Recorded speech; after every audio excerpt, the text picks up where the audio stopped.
Donc voilà, celle-ci, donc là, c'est la plus grande des galeries, en fait, hein, que j'ai pu utiliser.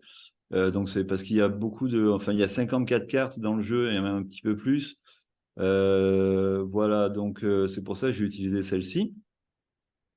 Donc en gros, il y a dans le jeu de cartes que j'ai créé, dans toutes les images que vous voyez là, en fait, c'est toutes des images que j'ai faites avec l'intelligence artificielle, avec Midjourney. Bon, mais c'est aussi possible de les faire. Je pense qu'on peut avoir un résultat satisfaisant aussi avec Bing Image Creator aujourd'hui. Donc toutes ces images-là, donc il y a 7 familles de cartes. Donc il y a les héros, il y a les alliés, il y a les lieux. Donc en gros, je vais vous expliquer après le jeu, parce que là, ça, c'est pas le jeu, ça, c'est la présentation du jeu, en fait, hein. Donc là, c'est pour présenter le jeu, parce que dans le jeu, on peut pas voir toutes les cartes en même temps. Donc je voulais montrer toutes les cartes qui sont dans le jeu. Donc, vous pouvez vous balader dans la galerie. Donc vous voyez, bon là, je me suis amusé, j'ai personnalisé vraiment de manière un peu plus personnelle. Par exemple, j'ai mis des vaisseaux dehors, des choses comme ça. Donc, il y a possibilité bon, quand même de personnaliser quand même pas mal, hein, ces galeries, de manière à avoir quelque chose de vraiment sympa. Voilà, donc là, si on est au cœur de la galerie ici, donc voilà, ça c'est une histoire que j'ai créée dans un contexte de classe. Et ici, si on clique là, donc là, en fait, il y a aussi possibilité. Donc, si vous avez des vidéos qui sont pas trop lourdes, alors il ne faut pas des vidéos qui soient trop lourdes. Si elles sont trop lourdes, vous n'allez pas pouvoir les télécharger. Mais il est possible, à la place de mettre des images, de mettre des vidéos. Donc là, par exemple, bon, ça c'est une des histoires que j'ai créées donc cet été. Donc là, j'ai fait la même chose. Donc j'ai créé un prompt avec les idées des enfants. Et après, j'ai créé les images en fonction de leur description. Donc les 3 personnages que vous avez derrière sont les héros de l'histoire.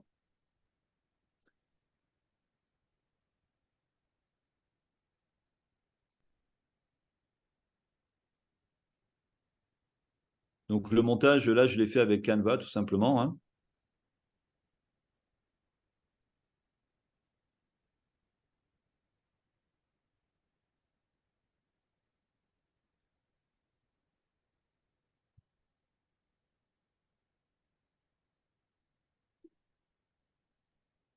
On peut avancer un petit peu.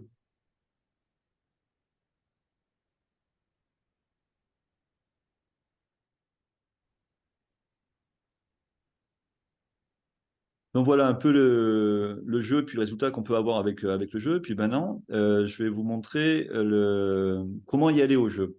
Voilà, donc c'est un jeu de 54 cartes. Il est composé de 7 familles de 7 cartes.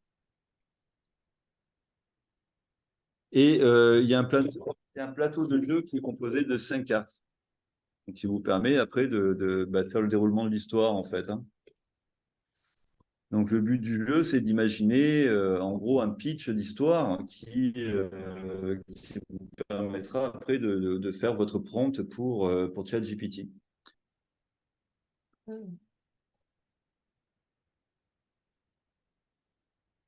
Donc il est encore pas tout à fait fini, hein. Il y a des choses que je suis en train de voir. Alors c'est un jeu que j'ai fait parce qu'il y a une partie de programmation dedans et moi je suis pas du tout doué là-dedans. Donc j'ai un ami à moi qui s'est occupé de ça et on est encore en train de finaliser certains détails sur le fonctionnement du jeu. Donc ici, quand vous êtes là, vous avez une petite roue crantée ici. Éventuellement, vous pouvez choisir votre fond de jeu. Bon, si celui-ci vous convient, ça va. Mais vous pouvez en tester d'autres. Donc, il correspond, là, c'est différentes époques, hein. Moi, j'aime bien celui-là. Et après, je mets jouer. Donc là, dans le jeu, vous avez donc les cartes du jeu qui sont là. Donc, les cartes du jeu, en fait, vous connaissez tous le schéma narratif dans une histoire. Donc, il y a toujours, au départ d'une histoire, une situation initiale. À un moment donné, il va y avoir un conflit, un événement perturbateur. Par la suite, il y a les différentes étapes qui vont vous permettre d'écrire votre histoire. Après, la solution, c'est comment votre héros va réussir à trouver une solution au problème qu'il a eu ici. Et enfin, il y a une situation finale. Donc ça, c'est le déroulement de l'histoire, en gros. Et là, vous avez donc les 7 familles de cartes. Donc, c'est pas ça que je voulais, moi. Donc là, j'ai tiré une carte. Bon. Normalement, on va commencer par la première. La première carte, c'est le héros. Donc, le héros de votre histoire, là, en l'occurrence, c'est l'artiste. Voilà, donc il y a 7 héros différents. Donc là, vous avez la carte de l'artiste. Donc après, vous avez la carte des lieux. Donc dans la situation initiale, c'est 3 plus importantes, c'est qui est votre héros, où se passe l'histoire et quand se passe l'histoire. On va répondre à ces 3 questions-là. Donc là, l'artiste, elle est dans le désert. Donc ça, c'est le lieu qui est désigné par la carte. Après, vous allez avoir la carte époque, donc là, qui reste dans la situation initiale. Et là, l'époque, c'est dans le futur. Ensuite, donc, dans le conflit, dans cette partie-là, donc là, des éléments perturbateurs, vous allez avoir une épreuve que votre héros va surmonter. Donc là, c'est un cataclysme ou des cataclysmes, il peut y en avoir plusieurs, que votre héros va devoir surmonter. Ensuite, il y a la carte alliée. Donc la carte alliée, c'est l'ami de votre héros qui va lui permettre de trouver une partie de sa solution, en tout cas. Donc là, il a une meilleure amie ou un meilleur ami, suivant le contexte. Ensuite, vous avez le mage noir, donc qui est l'ennemi de votre héros. Donc vous avez le héros, l'ennemi et l'allié. Les 3 personnages qu'il y a dans l'histoire sont ces 3 personnages-là. Vous pouvez en imaginer d'autres, mais en tout cas, il y a ces 3-là. Et enfin, la dernière carte, c'est un objet magique. Donc, c'est un objet magique qui va permettre à votre héros de trouver une solution à son problème. Donc là, en l'occurrence, la carte ici, c'est la potion magique. Voilà, grâce à une potion magique, votre héros va trouver une solution à son problème. Alors, donc en dessous de chaque carte, ici, vous avez des petits boutons que vous pouvez cliquer. Héros, époque et lieu. Donc, si vous cliquez sur héros, vous allez avoir un PDF qui va s'ouvrir. Et donc, ce PDF, vous pouvez le remplir avec vos élèves. Donc, en remplissant, donc là, vous allez... Bon, en plus, ça peut se remplir en ligne. Hein. C'est des cases interactives. Donc là, vous pouvez mettre un nom, un prénom, un surnom si besoin, la date de naissance, l'âge, le lieu de naissance. Alors, prendre du temps pour décrire votre personnage, comment il est physiquement. Donc, est-ce qu'il est gros, est-ce qu'il est maigre, est-ce qu'il est petit, son visage, quelle est la forme de son visage, la couleur de ses cheveux, la couleur de ses yeux, la couleur de peau,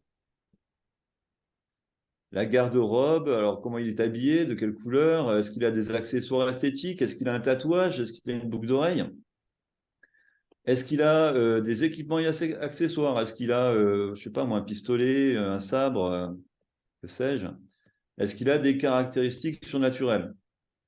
Voilà, donc ça c'est une partie. Après on peut aller un petit peu plus loin dans la création du personnage. On peut, est-ce que votre héros est marié? Est-ce qu'il est célibataire? Est-ce qu'il est veuf? Voilà, donc ça, vous pouvez déterminer ça ici. Son emploi. Est-ce qu'il a un emploi déjà? Il peut être au chômage aussi. Donc après, la personnalité, la philosophie. Alors, c'est bien de décrire le personnage physiquement, mais c'est bien aussi de le décrire aussi intellectuellement, hein, savoir comment il est, c'est quoi son caractère, est-ce que c'est quelqu'un de timide, d'introverti, est-ce que c'est quelqu'un de colérique, quelles sont ses qualités et ses défauts, sa philosophie de vie, ses croyances, est-ce qu'il croit en quelque chose, ce qu'il aime faire dans la vie, qu'est-ce que c'est son plus grand rêve, qu'est-ce qu'il déteste, sa plus grande peur. Donc tout ça va vous permettre en fait de mieux cerner votre personnage. Donc moi ça c'est des fiches que je fais remplir à mes étudiants en fait tout simplement. Hein. Donc donc voilà, ça fait une bonne production écrite quand même, dans le cadre d'un contexte, dans un contexte de classe de FLE. Ça permet de réviser quand même pas mal de choses sur la description physique et tout ça. Alors, suivant le niveau des élèves, je fais peut-être pas forcément tout. Hein, si je suis sur du niveau, du petit niveau A1, A2, je vais m'arrêter là. Hein. Je vais m'arrêter, par exemple, sur les caractéristiques surnaturelles ou voilà, je vais peut-être m'arrêter sur la description physique. Je vais peut-être pas aller plus loin. Mais bon, voilà, vous prenez ce que vous voulez en fait et vous adaptez au niveau de vos élèves, quoi. Donc après, cette fiche-là, vous avez la même pour l'ennemi et pour l'allié. Donc vous allez utiliser la même fiche, puisque bon, les caractéristiques des personnages sont finalement c'est la même chose, hein, sauf qu'il y en a un qui va être plus ou moins gentil, l'autre qui va être plus ou moins méchant. Voilà, mais sinon, un personnage est un personnage, qu'il soit héros ou allié ou ami. Voilà, donc après, pour chacun des boutons, vous avez pareil, hein, donc pour l'époque, vous avez un autre PDF.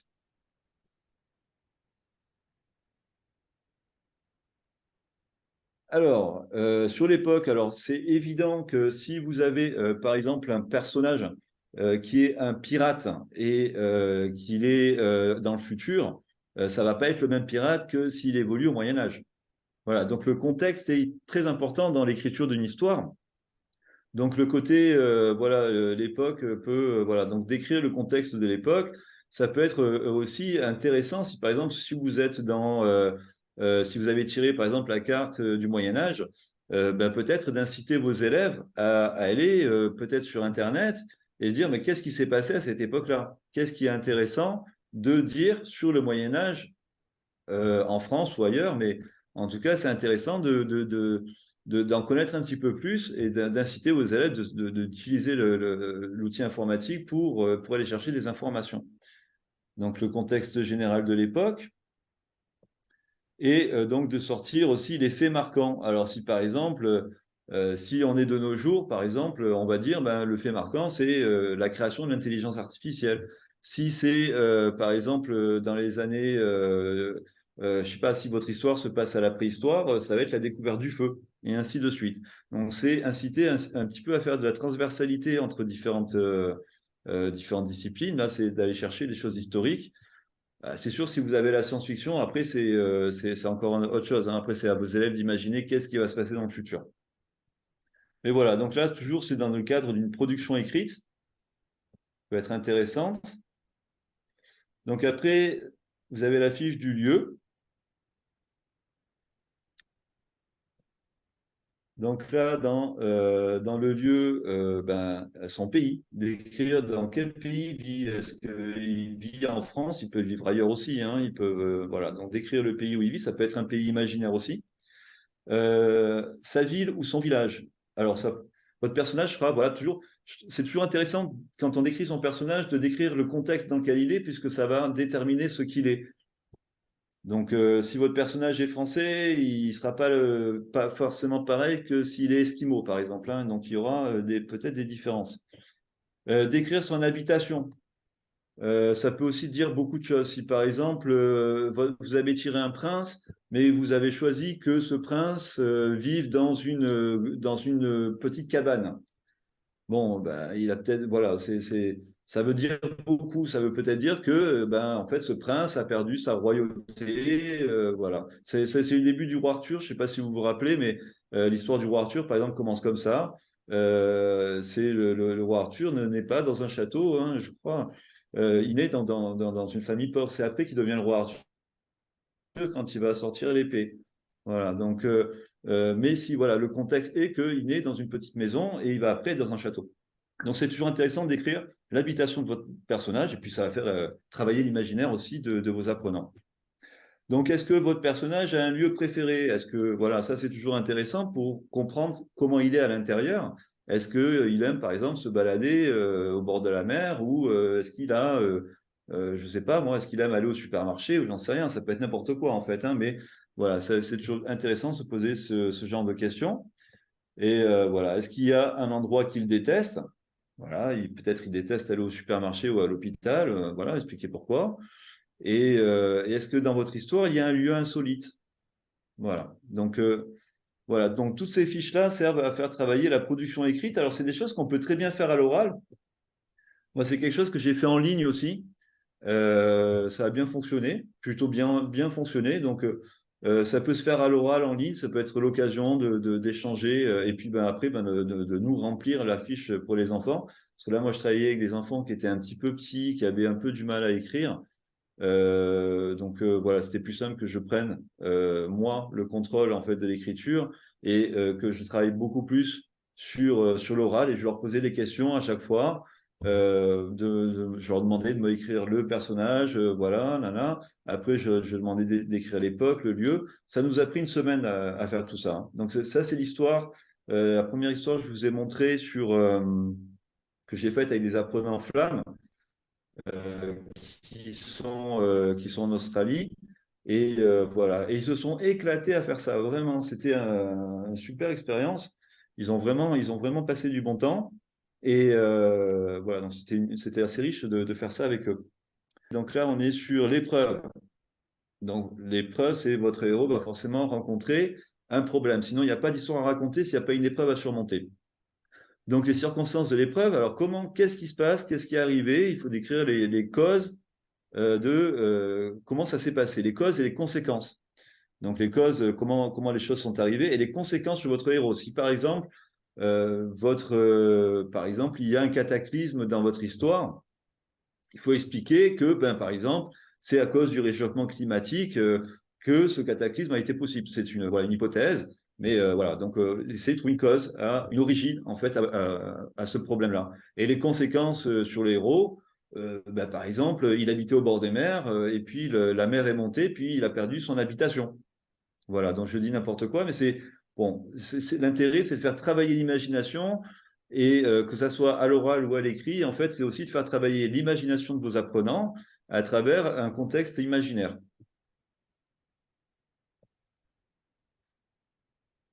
Et la dernière chose non, l'avant-dernière. Donc enfin, là, c'est grâce à un objet magique, votre héros va trouver une solution. Donc, votre objet magique, bah, décrivez sa création. Bah, par exemple, si vous avez une épée magique, elle a peut-être été forgée par des elfes dans la forêt il y a 10 000 ans. Voilà, donc c'est d'écrire, cet objet a une histoire. Donc c'est toujours intéressant l'histoire des objets. Savoir d'où ils viennent et pourquoi ils sont magiques, pourquoi ils sont si spéciaux.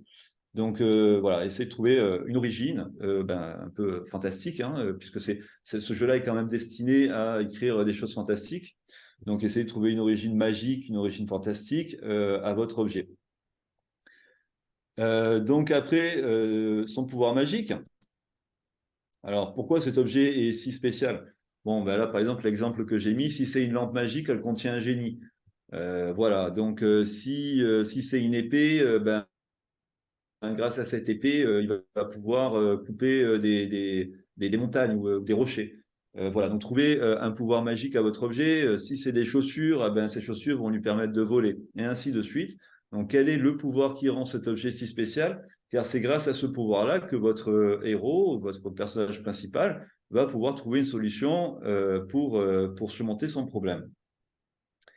Et enfin, que va devenir cet objet? Alors ça, c'est toujours intéressant. Vous pouvez très bien faire toute l'histoire. Tout ça, ça peut prendre une bonne semaine, hein, une bonne semaine quand même, hein, de faire remplir toutes ces fiches-là, de discuter avec les enfants. Ça fait une activité qui peut durer un petit moment. Vous pouvez faire la version courte aussi, c'est-à-dire à partir des cartes qui vous sont données. Par exemple, si je refais le tirage là. Donc là, si vous voulez, il suffit de réinitialiser. Il y a une carte en bas, un bouton en bas, réinitialiser. Donc là, on va retirer les cartes. Je vais faire ça vite fait. Donc quand on a fait tout le tirage, en fait, il y a un onglet qui s'ouvre là. Il y a écrit pitcher à partir de votre tirage, raconter l'histoire générale de l'idée générale de votre histoire en 3 phases. en 3 phrases. Donc, pitcher, est-ce que c'est un terme qui vous est familier? Oui? Pour moi, D'accord. non, non. Alors, pitcher, c'est beaucoup utilisé dans le monde de l'entreprise. C'est un mot qu'on va beaucoup utiliser. Pitch ton idée. Alors, pitcher, ça veut dire, en gros, en 3 phrases, il faut que je comprenne de quoi tu me parles, en fait. D'accord? Et c'est un terme qu'on utilise aussi dans le monde du scénario. Quand tu pitches ton idée, il faut que en 3 phrases, on ait compris de quoi tu veux me parler. Donc, pitcher, c'est vraiment un super résumé, en fait, finalement, un condensé, hein, de l'histoire. En gros, voilà, pour qu'on comprenne rapidement, en fait, de quoi il va être question dans votre histoire. Donc, ce qui permet, quand on fait du scénario, par exemple, si le pitch ne nous intéresse pas, on va pas s'embêter à lire le reste, hein. D'accord? Donc, c'est pour ça que le pitch est aussi important dans la création d'une histoire. Donc, quand vous cliquez sur le dernier onglet, donc là, vous avez justement le premier chose que vous allez faire, c'est présentation courte de votre histoire. Présentation courte de votre histoire, donc c'est le pitch. Donc, en quelques lignes, c'est quoi en gros l'idée générale, à partir des cartes, l'idée générale de votre histoire? Donc, une fois que vous avez fait ce pitch, il peut déjà suffire. Si vous voulez faire votre jeu sur une seule séance, le pitch peut être largement suffisant parce que ce pitch-là, en fait, il pourra vous servir de prompt à utiliser dans ChatGPT, par exemple. Donc, vous pouvez travailler un pitch assez élaboré, en fait, un truc bien avec vos apprenants. Et une fois que vous avez fait un bon pitch qui va vous servir de base pour faire un prompt ChatGPT, vous allez avoir votre histoire. Donc, mais si vous voulez faire les choses par vous-même, ce qui est quand même plus intéressant, c'est bien d'aller un petit peu plus loin. Donc, si vous voulez travailler ChatGPT, c'est aussi bien de lui dire comment va finir votre histoire, parce que ça, sinon, il va vous imaginer la fin qu'il veut, hein. Donc, moi, j'aime bien, quand je pars dans une écriture d'histoire, j'aime bien savoir comment elle va finir, toujours. Si j'ai pas la fin d'une histoire, je ne l'écris pas, en fait. Voilà, c'est comme si je pars en voyage, il faut que j'ai une destination. Si je n'ai pas de destination, je pars pas. C'est comme ça. Donc, pour écrire une histoire, c'est la même chose. J'ai besoin d'avoir la fin de mon histoire pour pouvoir me lancer là-dedans. Et enfin, les étapes de votre histoire. Donc, structurer votre récit. Donc, en gros, les étapes, les 4-5 étapes, mon héros va rencontrer son ami et puis ils vont aller dans la forêt. Puis c'est là où ils vont trouver l'épée magique, etc., etc. Donc, en gros, structurer votre histoire, c'est étape 1, étape 2, étape 3, étape 4. Donc là, si vous avez déjà rien que ces 3 trucs, le pitch, la fin de votre histoire, et les étapes de votre récit, si vous donnez ces éléments à ChatGPT, vous allez avoir une histoire qui va être canon et qui va ressembler vraiment en fait à ce que vous attendez, puisque vous lui donnez assez d'éléments, vous lui donnez un contexte général qui va lui permettre de bien comprendre ce que vous voulez, vous lui donnez une fin, vous lui dites, moi je veux que l'histoire se termine comme ça, donc vous aurez la fin que vous voudrez. Et enfin, si vous lui donnez les différentes étapes de votre récit, en gros, vous lui donnez le canevas pour que lui puisse construire un récit en fonction de vos idées. D'accord? Donc, en gros, voilà. Donc, moi, là, par exemple, sur ce que j'ai fait avec les Australiens, je me suis arrêté là.